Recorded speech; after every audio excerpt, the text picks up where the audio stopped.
اس کے بعد آپ فرماتے ہیں کہ میں اور قیامت اس طرح ساتھ بھیجے گئے ہیں جیسا کہ یہ دو انگلیاں، یعنی نبی علیہ السلام اور قیامت کے درمیان اب کوئی اور فاصلہ نہیں ہے، حالانکہ 1500 سال گزر چکے ہیں۔ اب مجھے بتائیں، جب صحابہ کرام یہ بات سنتے ہوں گے تو ان کے دماغ میں تو ہوگا 50 60 نہیں تو 100 سال بعد قیامت آئی جائے گی۔ اور بعض لوگوں نے ایک حدیث سے دھوکہ کھایا بھی، وہ بخاری اور مسلم دونوں میں حدیث ہے کہ نبی صلی اللہ علیہ وآلہ وسلم نے فرمایا کہ 100 سال نہیں گزریں گے، اس وقت جتنے روئے عرض پہ لوگ موجود ہیں ان پہ قیامت قائم ہو جائے گی۔ اور وہ غیر مسلم بھی اس حدیث کو بخاری مسلم کی اٹھا کے کہتے ہیں کہ دیکھو تمہارے نبی کی تو خبر غلط نکلی،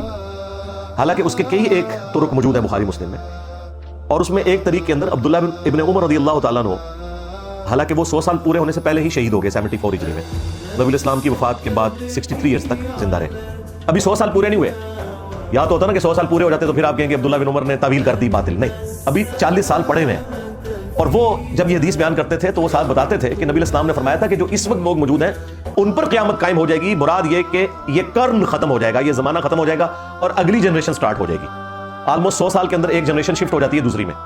تو عبداللہ ابن عمر نے اپنی زندگی میں بتا دیا تھا کہ نبی علیہ السلام یہ نہیں کہنا چاہ رہے تھے کہ قیامت آ جائے گی، وہ تو واضح موجود ہے بخاری مسلم میں حدیث جبریل، جب حضرت جبریل علیہ السلام انسانی شکل میں آ کے مختلف سوالات کرتے ہیں، ان میں سے ایک سوال یہ تھا کہ قیامت کب آئے گی، تو نبی علیہ السلام کہہ دیتے ہیں نا 100 سال بعد آئے گی۔ آپ نے فرمایا کہ جو شخص سوال پوچھ رہا ہے نا، جس شخص سے پوچھا جا رہا ہے وہ اس سے زیادہ نہیں جانتا جو کہ پوچھنے والا پوچھ رہا ہے۔ تو انہوں نے کہا یا رسول اللہ نشانیاں بیان فرما دیں، تو آپ علیہ السلام نے کچھ نشانیاں بیان کی۔ وہاں پہ بھی نبی علیہ السلام کہہ سکتے تھے نا کہ 100 سال بعد آ جائے گی، تو عبداللہ ابن عمر نے بالکل کلیئر کیا کہ یہ صحابہ کا قرن ختم ہو جائے گا، زمانہ ختم ہو جائے گا، اور وہ ایگزیکٹلی ہوا ہے۔ آخری صحابی ابو طفیل عامر بن واثلہ رضی اللہ تعالیٰ عنہ، جو شیعان علی میں سے تھے، مولا علی سے حدیثیں بھی روایت کی، یہ آخری صحابی ہیں جو دنیا سے گئے نبی علیہ السلام کی وفات کے 100 سال کے بعد، آلموسٹ 110 ہجری کے اندر۔ وہی صحابہ کا قرن یعنی وہ زمانہ